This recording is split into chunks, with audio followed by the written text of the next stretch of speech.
Hello বন্ধুরা, welcome to a new video.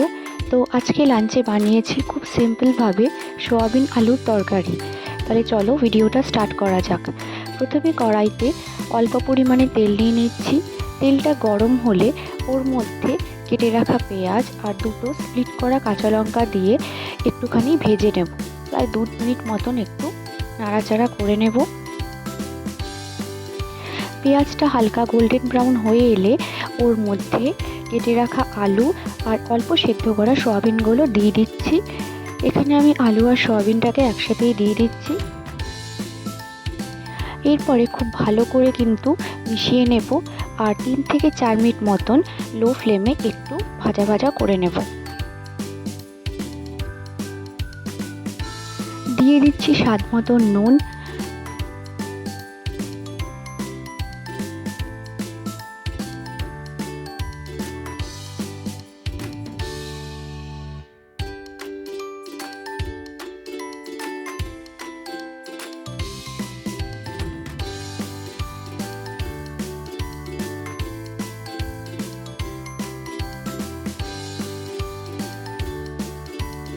এরপর দিলাম হলুদ গুঁড়ো আর জিরে গুঁড়ো, এই ছোটো চামচের 1 চামচ করে। এরপরে দিয়ে দেব পেঁয়াজ আদা রসুন বাটা।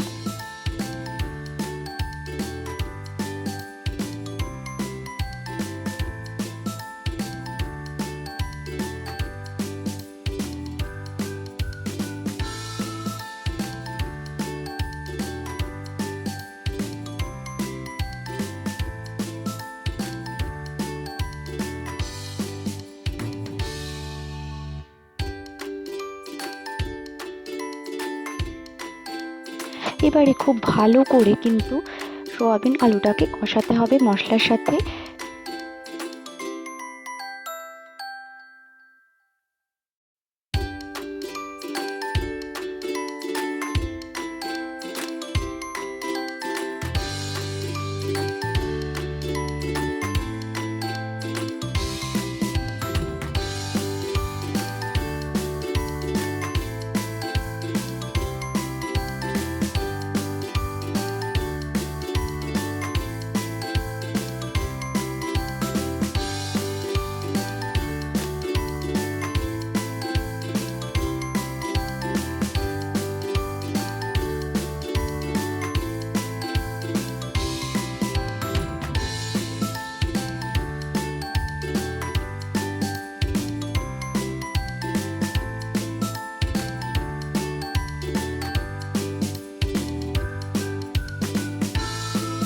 তিন থেকে 4 মিনিট একটু ভালো করে কষানোর পর যখন এটা থেকে তেল বেরোতে শুরু করে দেবে, তখন ওর মধ্যে একটু প্রায় 1 গ্লাস মতন জল দিয়ে দেব।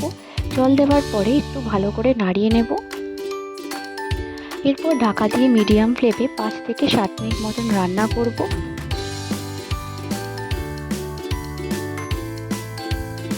নামানোর আগে একটু আটার গুঁড়ো দিয়ে দেব। এতে কিন্তু তরকারিতে খুব ভালো একটা কালার আসার কনসিস্টেন্সিটাও থাকে। তাহলে দেখুন কত সিম্পলভাবে এই সোয়াবিন আলু তরকারি কিন্তু আমাদের রেডি হয়ে গিয়েছে। এই রকম সহজভাবে কিন্তু আপনারা অবশ্যই ট্রাই করে দেখতে পারেন। গরম ভাত কিংবা রুটির সাথে কিন্তু জাস্ট অসাধারণ লাগবে।